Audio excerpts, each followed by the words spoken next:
Kwa nini hii ni tauhid? Ndio msingi na ndio sababu ambayo kwamba kila watu wema walikuwa wakiitumia, ama ndio msingi wa kila kitu kufanikiwa.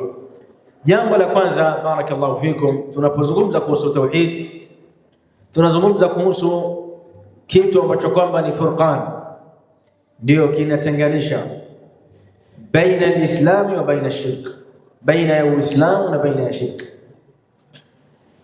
Yani mtu anapokuwa katika tauhid, huyo mtu moja kwa moja tayari amekwisha salimika na ushirikina, ambao shirki kama Allah subhanahu wa ta'ala anavyotueleza, fa innahu man yushrik billah faqad harrama Allahu alayhi aljanna, yoyote ambaye kwamba atamshirikisha Allah subhanahu wa ta'ala, basi afahamu ya kwamba Allah jalla jalaluhu amemharamishia yeye kuingia peponi, kisha matokeo yake wa mawahu nar, mwisho wake itakuwa ni motoni, wa malidhalimina min ansar, na madhalim ambao watakuwa wamedhulumu nafsi zao kwa kufanya shirki hawatakuwa na mtu ambaye kwamba atawanusuru yaum alqiyama.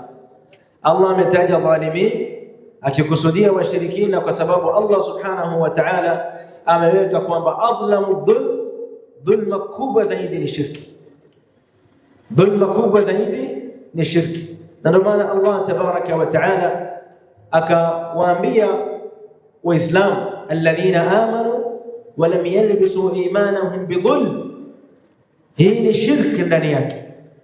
Falidhalika mtu yoyote anapoacha tauhid, huyo ni dhalim.